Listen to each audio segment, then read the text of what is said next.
Salut la compagnie, c'est Jules Melon et aujourd'hui dans Impro Ciné Critique, après la douche, je vais vous parler du 5e long métrage sorti au cinéma de Maurice Pialat, si on accepte sa série télé La Maison des Bois, qui peut être vue comme un film en plusieurs épisodes. 1980 donc pour ce loulou, avec un casting très fameux, du moins pour 3 des acteurs principaux quand même.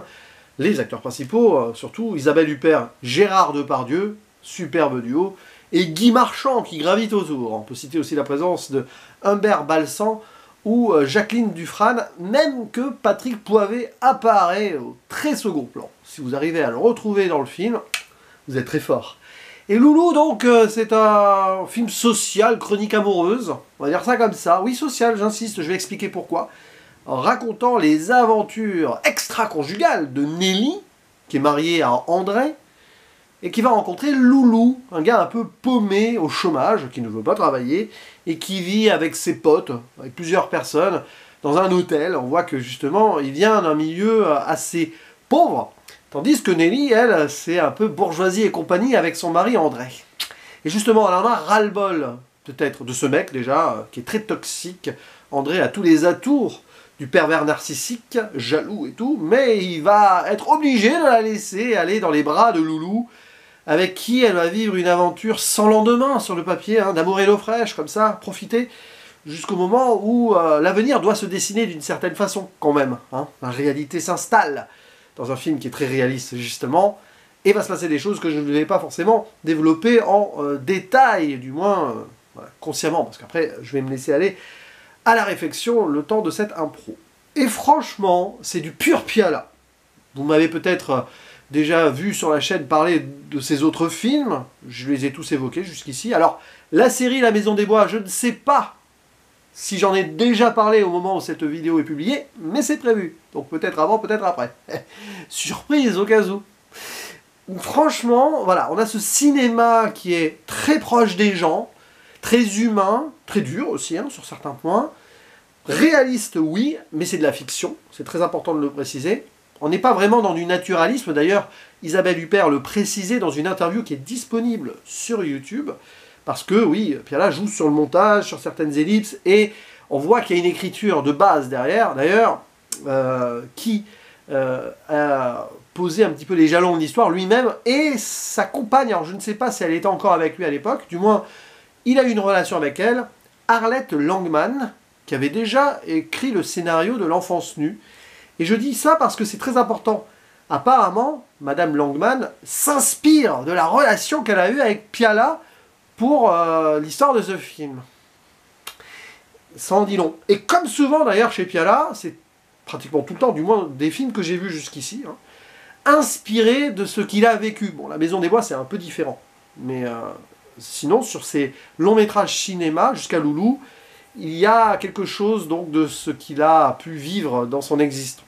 C'est ça qui est passionnant, parce que Pialat, derrière la caméra, on voit qu'il gère cela avec son cœur, et il installe ses acteurs-actrices dans son univers, c'est-à-dire à la fois, par moments, très balisé, mais bon, souvent aussi, le temps de certaines scènes où l'improvisation est possible.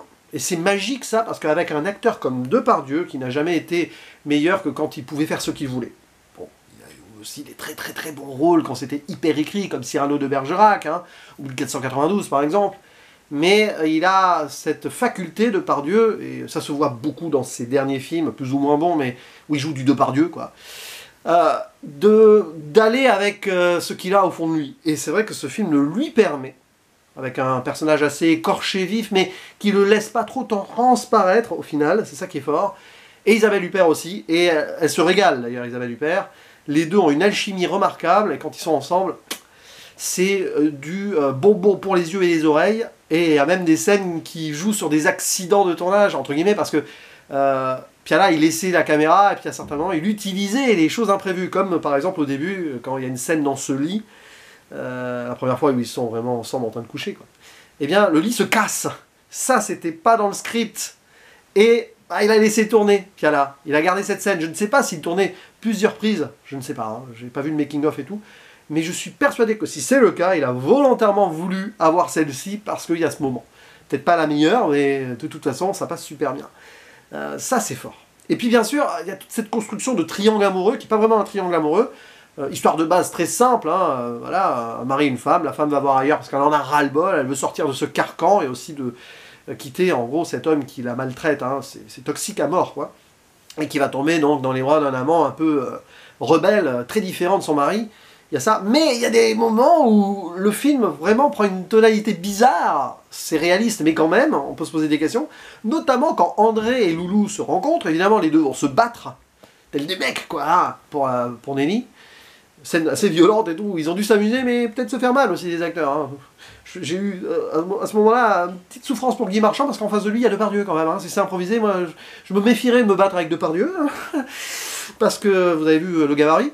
Mais ok, il y a ça, et puis après, bah, vraiment, juste la scène d'après, les deux bah, se posent, se calment, vont parler un peu dans la rue, puis se retrouver tous les trois dans le bar, avec Nelly, comme si de rien n'était, limite, se respecter, comme s'il y avait un début potentiel d'amitié, ce qui est absolument impossible. Mais bon, après, évidemment, le jeu de André, ce sera surtout de tenter de récupérer Nelly, en lui faisant prendre conscience ou pas, que ce Loulou l'utilise pour avoir son argent, parce qu'elle a l'argent de son milieu bourgeois, de son mari, et peut-être même de sa famille, parce qu'au moment où on voit le frère débarquer, qui a l'air bien propre sur lui, et que, selon André, Loulou l'utiliserait pour avoir du pognon. Mais est-ce que c'est vraiment le cas? Le film reste vague là-dessus, et c'est pas évident. Parce que Loulou, il s'en fiche du pognon, il s'en fiche du travail, enfin, il fait des petits larcins aussi, quand même, on voit qu'il a un entourage très dur, la violence règne, potentiellement autour, et malgré des moments posés de famille, notamment vers la fin, dans cette maison de campagne, et bien Nelly, elle commence à voir que c'est peut-être pas la vie qu'elle voudrait avoir, malgré elle, quand il y en a un qui pète un plomb avec un fusil, là. Et c'est toute la difficulté, aussi, de trouver sa place dans l'existence. Pour Nelly, c'est vraiment terrible, parce que bah, elle en a ras-le-bol de cette vie bourgeoise avec ce mari qui, vraiment, est horrible avec elle.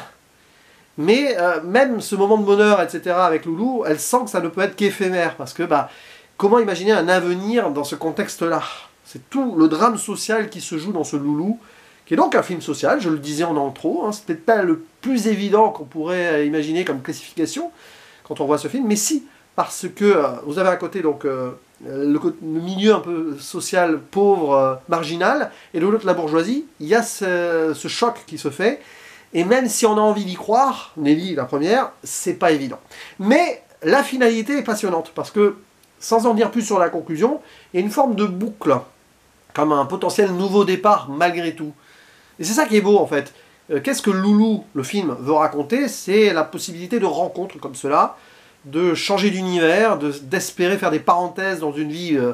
on va dire bien plan-plan, que ce soit du côté de la bourgeoisie, oui, mais aussi du côté de Loulou, parce que c'est toujours un peu la même chose qui fait, ça peut être monotone, même si justement ils font tout pour tromper la monotonie, en étant très libertins aussi, hein. Et, bah, ouais, après c'est ça, il faut accepter le cycle au final, et c'est ça un peu l'existence. Avec Piala, c'est souvent cette idée-là, l'idée que la vie, de toute façon, le temps passe, on peut toujours essayer de vivre des moments forts, mais de toute façon, c'est inéluctable, les choses se passent. Il faut faire avec. Je pense que c'est un peu ça aussi, Piala, de moins de ce que j'ai vu jusqu'ici de lui, hein. Que ce soit sur ces films qui traitent de l'enfance, de la fin de vie, de la fin de l'adolescence. Voilà, vous pouvez voir les films, les titres des films qu'il a fait avant, hein, vous comprendrez. Et chronique aussi de ce qui peut se passer autour, social, mais selon les contextes, notamment la Maison des Bois avec la guerre, la Première Guerre mondiale. La vie continue, la vie doit avancer, parfois c'est dur. Parfois elle se termine, mais il y a des gens autour qui doivent continuer à aller de l'avant. Et puis là, bah, voilà, il nous dresse ce portrait humain et social, avec sa patte à lui, avec son style qui lui est propre. Là encore, il n'y a pas de musique extra-diégétique, pardon. Il n'y a pas de composition par-dessus, si ce n'est le générique final composé par Daniel Sard, mais sinon, bah, on entend les morceaux à boîte de nuit au début, quand Nelly et Loulou se retrouvent pour la première fois. Célimène, hein, de David Martial, si je dis pas de bêtises, j'ai un doute, hein, sur le nom du chanteur. Et à la fin, vous avez un morceau, je crois que c'est Richard Anthony, là aussi j'ai peur de dire une bêtise. Nouvelle Vague, c'est amusant parce que le rapport de Maurice Piala avec la Nouvelle Vague, justement, parce que Maurice Piala aurait pu être de la Nouvelle Vague avec son style, mais il vient pas du même milieu, il est très populaire socialement bas sur le papier, alors que les Godard, Truffaut... Donc c'est voilà, c'est intéressant. D'ailleurs, Piala qui questionne ça, lui il vient du bas peuple, si on veut, hein, je simplifie.